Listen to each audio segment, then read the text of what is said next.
আসসালামু আলাইকুম। আমি নাজমুল ইসলাম ঘুরতে চলে এসেছি গোপালগঞ্জ জেলা। তো গোপালগঞ্জ জেলার দর্শনীয় স্থান ঘুরে দেখব। তো এই ভিডিওর মাধ্যমে আপনাদেরকে দেখাবো। তো আশা করি সম্পূর্ণ ভিডিওটা দেখবেন এবং কি ভিডিওটা শেয়ার করে অন্যজনকে দেখার সুযোগ করে দিবেন। তো প্রথমেই গোপালগঞ্জ শহর থেকে আমি চলে যাব কুলপুর জমিদার বাড়ি 30 টাকা অটো ভাড়া দিয়ে। তো দর্শক, আমি এখন চলে এসেছি কুলপুর জমিদার বাড়ি। তো এটা খুব সুন্দর একটি জমিদার বাড়ি।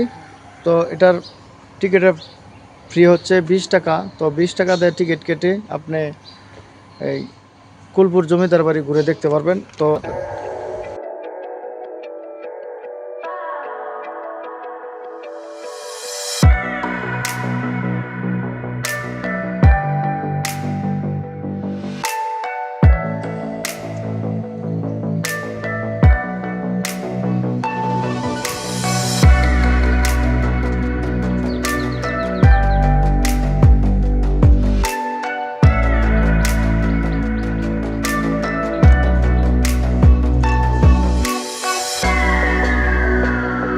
এটা হলো কুলপুর জমিদার বাড়ির সামনে। এই সাইডটা আপনার বিভিন্ন প্রজাতির গাছপালা দিয়ে এই সাইডটা খুব সুন্দর করে সাজানো হয়েছে। এন খুব সুন্দর সুন্দর ফুল গাছ, আপনি বিভিন্ন প্রজাতির গাছ দেখেন কত সুন্দর করে এই জায়গাটা সাজানো হয়েছে। তো এখানে বসার মতন ছোট ছোট্ট বেঞ্চ আছে। তো এখানে চাইলে আপনারা বসে এবং কি এখানে বিশ্রাম নিতে পারেন। আর এই আছে হলো কুলপুর জমিদার বাড়ি। তো এই জমিদার বাড়িটা খুবই সুন্দর একটি জমিদার বাড়ি। আমরা পিছনে দেখতে পাচ্ছি জমিদার বাড়িটা।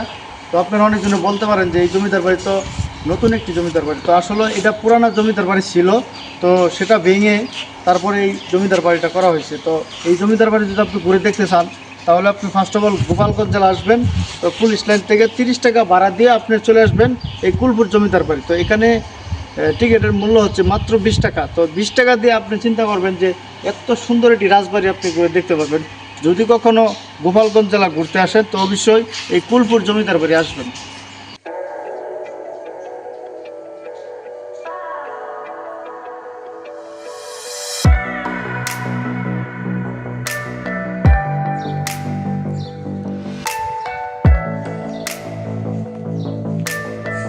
তো রাজবাড়ির এই সাইডে আপনি আসলে দেখবেন যে একটা সুন্দর একটি পুকুর আছে।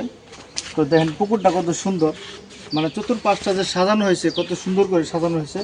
তো অবশ্যই যদি রাজবাড়িতে আসেন তো এই পুকুরটা ঘুরে দেখে যাবেন। পুকুরটা খুব সুন্দর একটি মনোরম পরিবেশ আছে। এখানে বেশ কিছুক্ষণ সময় কাটাতে পারবেন এবং কি বেশ কিছু জায়গা আছে যে বসে আপনি রেস্ট নিতে পারবেন।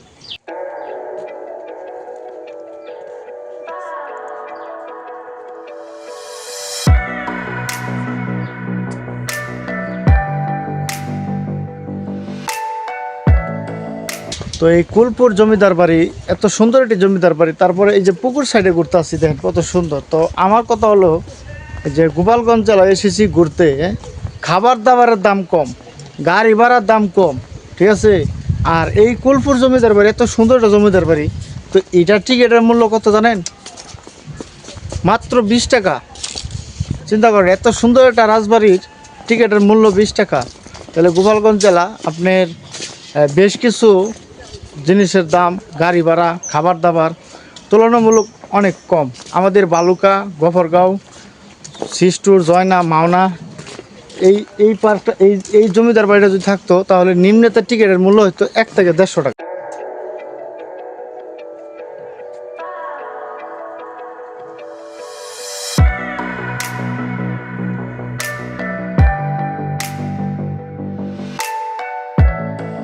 তো এখানে আপনার বেশ কিছু রাইড আছে ছোট বাচ্চাদের। তো এই যে দেখেন ছোট বাচ্চাদের রাইড আছে, আর ওই যে ওখানে আরেকটা রাইড আছে। তো আপনাদেরকে দেখাচ্ছি যে এটা একটা রাইড, ছোট বাচ্চাদের একটা রাইড।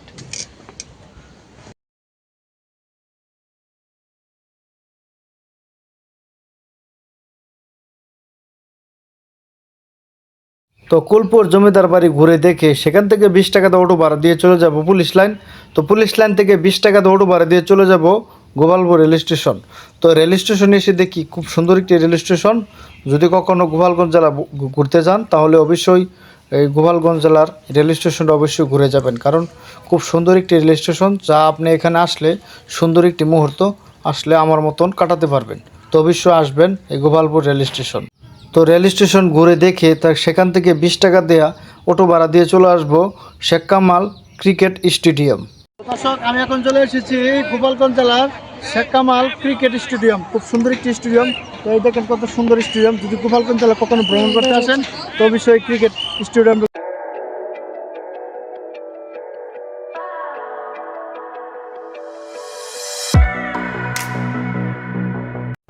তো দর্শক, আমি এই ক্রিকেট স্টেডিয়ামে এখানে খেলা দেখতেছি। তো খুব সুন্দর একটি খেলা আরম্ভ হয়েছে। তো আমি এখানে বসে এই খেলা উপভোগ করতেছি।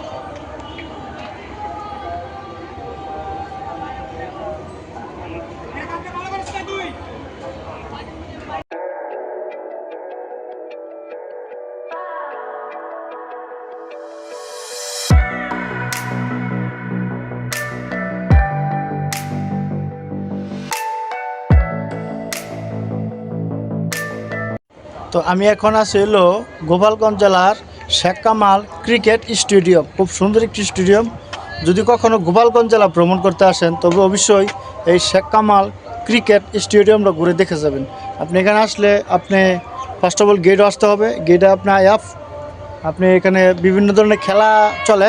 তো আপনি চাইলে এখানে কিছুক্ষণ বসে খেলা উপভোগ করতে পারবেন। তো আমিও কিছুক্ষণ সময় ওই যে দেখেন ক্রিকেট খেলাতেছে তাদের খেলা কিছুক্ষণ আমি উপভোগ করছি। শেখ কামাল ক্রিকেট স্টেডিয়ামটা ঘুরে দেখে আমি চলে এলাম শহরে। তো শহরটা খুবই ঘুরলাম, দেখলাম খুবই সুন্দর একটি শহর। যদি কখনো ঘুরতে আসেন গোপালগঞ্জ জেলা তো অবশ্যই শহরটা ভিজিট করবেন। তো দর্শক, আমি এখন আছি হলো গোপালগঞ্জ জেলার শহরকে ঘুরে স্টেডিয়াম ঘুরে। এখানে দেখেন বটগাছ আছে। তো বটগাছের নিচে দেখেন একটু সুন্দর করে টাইস করা দিয়ে বানানো হয়েছে। তো এখানে বসে একটু রেস্ট নিতেছি। বেশ কিছু শহরটা ঘুরলাম। তো আসলে খুবই সুন্দর একটি শহর। তো যদি কখনো গোপালগঞ্জ জেলা ঘুরতে আসেন তো অবশ্যই শহরটা ভিজিট করবেন, শহরটা ঘুরে দেখবেন। আপনার আশা করি ভালো লাগবে।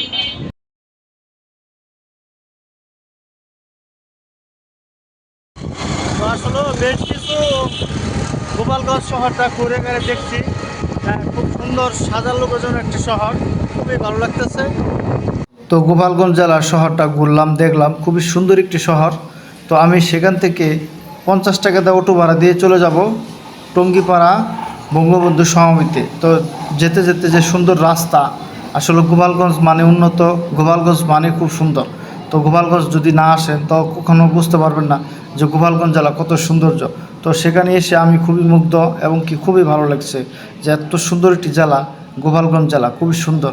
তো এটা আর এখানে এসে বঙ্গবন্ধু সমাধিতে গিয়েছি, সেটা আমি ঘুরে ঘুরে দেখেছি। ওনার বাড়িঘর, ওনার কবর, ওনার যে স্মৃতি জাদুঘর সবই ঘুরে ঘুরে দেখছি।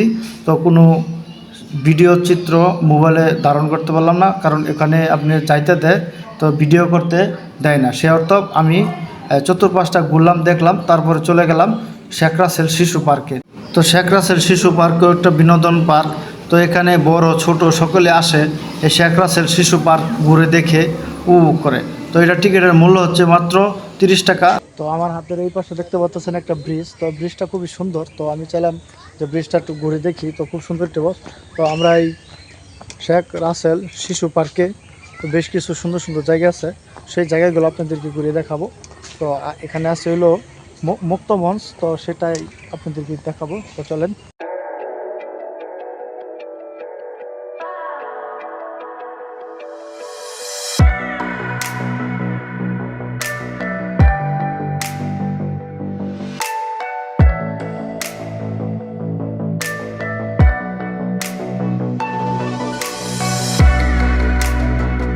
শেখ রাসেল শিশু পার্কটা খুব সুন্দর একটি পার্ক। তো এই যে একটা লেক আছে।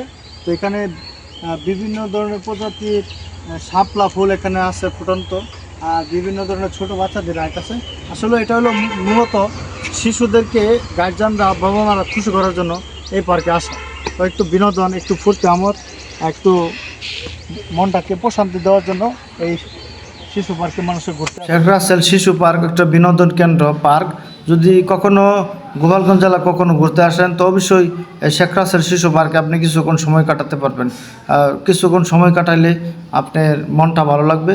তো তো গোপালগঞ্জ জেলার এই ভিডিওটা আপনাদের কাছে কেমন লেগেছে অবশ্যই একটু কমেন্ট করে জানাবেন। তো গোপালগঞ্জ জেলার সর্বোচ্চ জায়গা আপনাদের দোয়া এবং ভালোবাসায় ঘুরে দেখেছি। তো সবাই ভালো থাকবেন, সুস্থ থাকবেন। আল্লাহ হাফেজ।